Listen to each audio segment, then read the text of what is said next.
à la programmation de la soirée. Il y a énormément de militants qui sont venus et tout le monde n'a pas eu accès à la salle. On va donc démarrer tout de suite. Je vais inviter bien évidemment nos illustres invités pour prendre la parole ici. Mais avant toute chose, je voudrais vous demander d'accueillir ici, en lui faisant l'ovation qu'elle mérite, Madame Laure, viens nous dire quelques mots, s'il te plaît.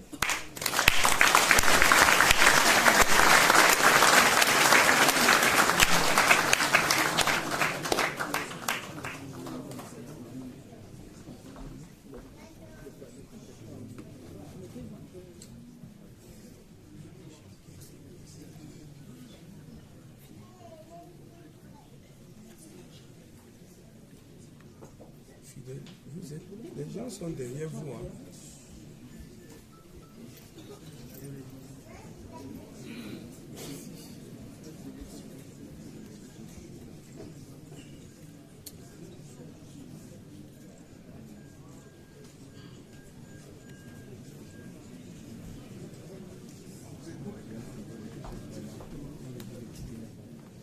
MRC. Changeons d'avenir dans la paix. MRC.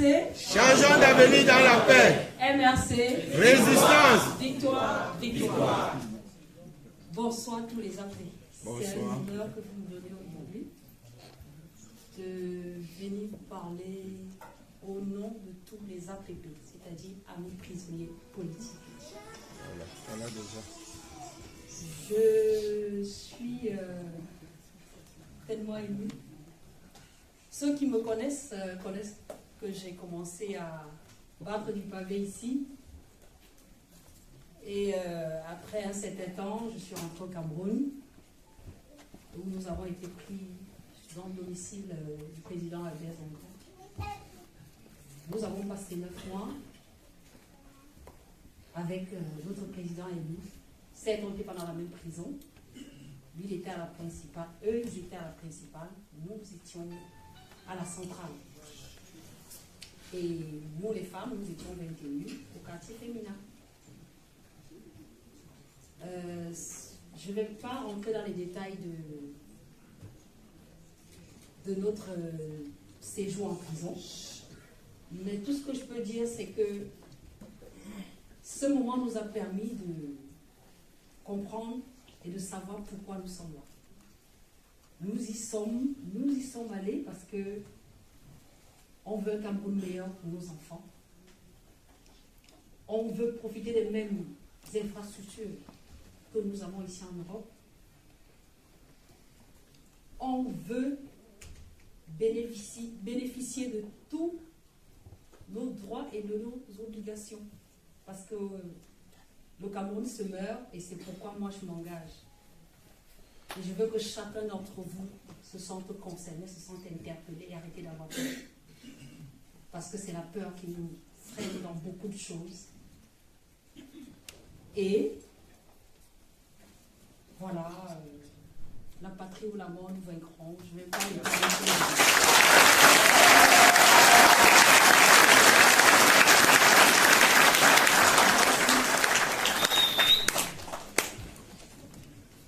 Merci beaucoup, Laure. J'ai commis un petit impair tout à l'heure, je ne vous ai pas présenté. Peut-être que tout le monde ne connaît pas nos illustres invités. Évidemment, on connaît le président, donc ça, c'est pas un souci, mais je vous propose de faire une ovation à la présidente des femmes, Madame Mispa Awosu.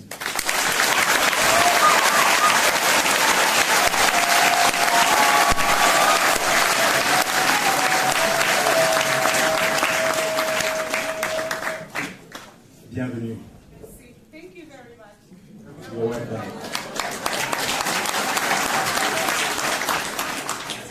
À sa gauche, l'illustre.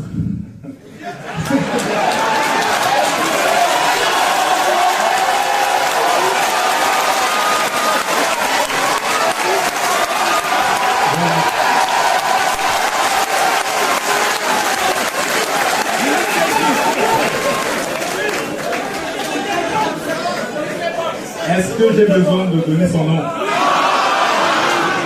Bon. Le président Albert.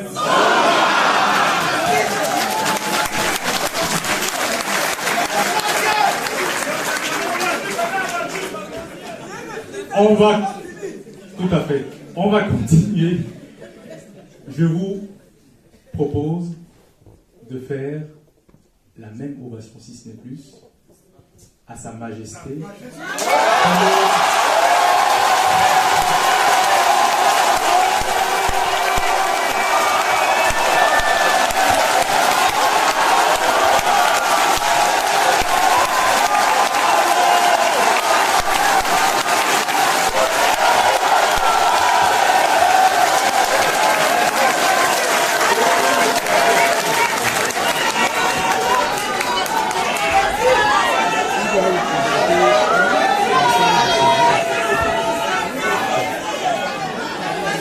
Bon, ce n'est pas fini. Ce n'est pas fini. Donc, maintenant, je voudrais...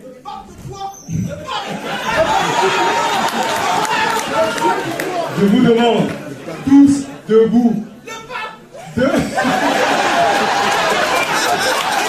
faire une ovation.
Merci beaucoup. Faut le dire.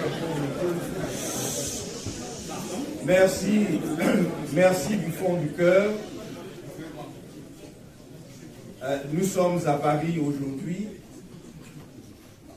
pour honorer un rendez-vous qui avait été pris peu après l'élection présidentielle du 7 octobre 2018.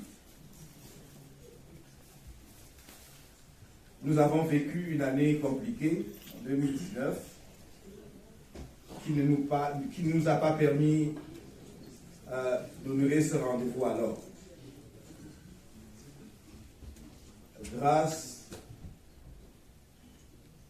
à la détermination du peuple camerounais.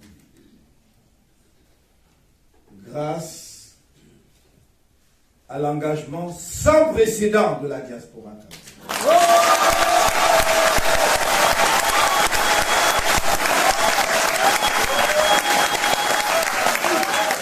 Vous avez fait des moments d'histoire, vous avez écrit une nouvelle page de l'histoire politique de notre pays.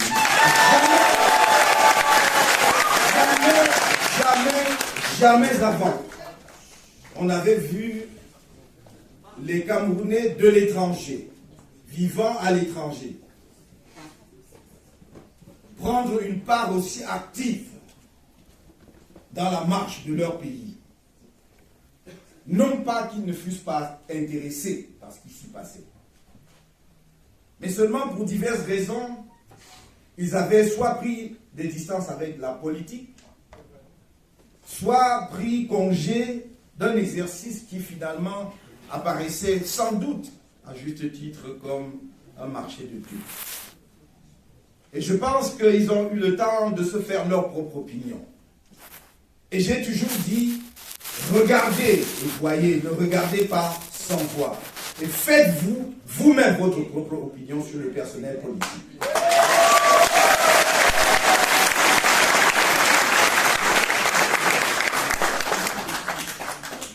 Et l'acte posé par la diaspora camerounaise est un acte inaugural de quelque chose dont nous ne pouvons pas nous-mêmes mesurer la portée historique, parce qu'ils deviennent contagieux, au sens où beaucoup de peuples africains nous regardent aujourd'hui comme ceux qui donnent le sens de la marche du continent vers autre chose, vers un ailleurs que nous rêvons tous, dont nous rêvons tous, qui parfois tarde à venir, mais dont nous sommes sûrs qu'il apparaîtra parce que nous en voyons les formes.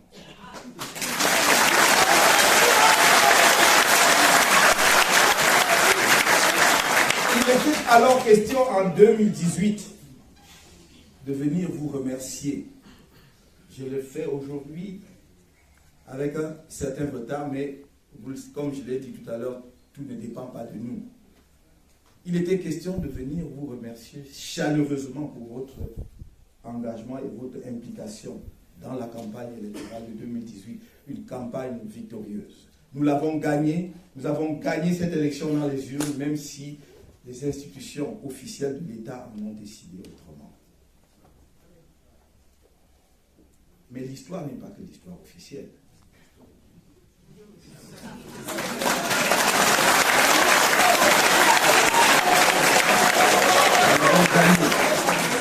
Nous avons mis au défi ceux qui en doutaient de nous rapporter la preuve irréfutable de leur victoire.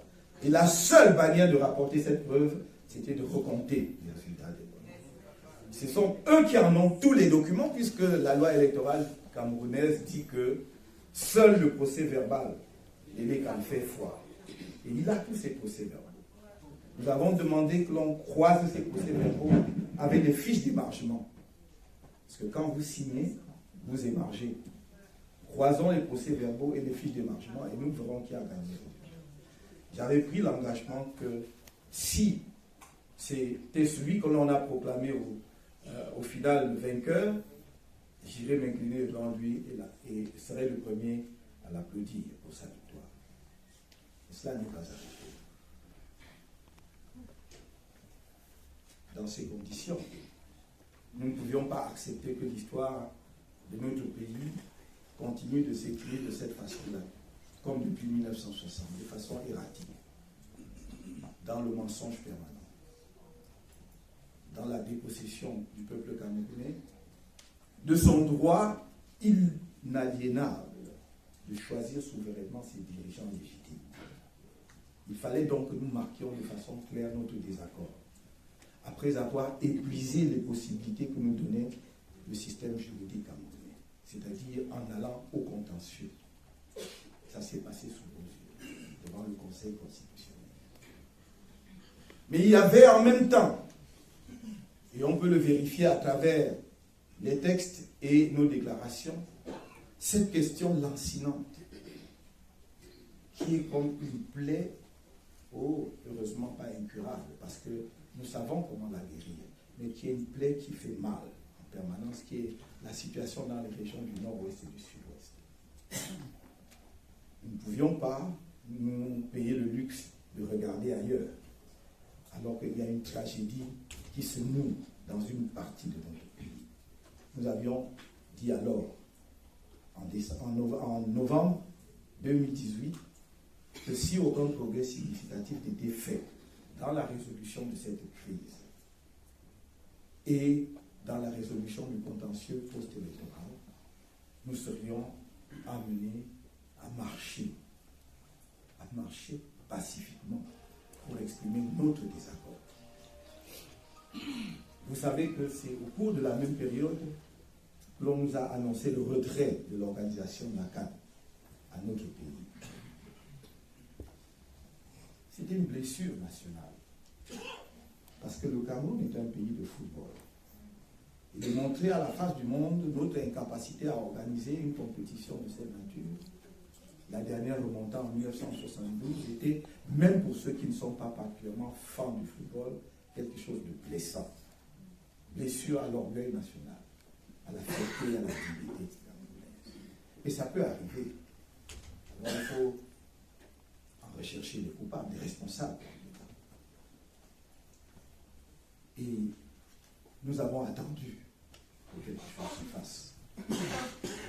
Et rien ne s'est passé. Seulement, suivant les chiffres de sources diverses, mais certaines sont de sources officielles, on nous a parlé de milliers de milliards de francs CFA débloqués pour l'organisation de cette CAN. Il se trouve que les infrastructures n'étaient pas terminées. Nous étions donc en droit légitimement en tant que contribuables camerounais. Merci, s'il vous plaît.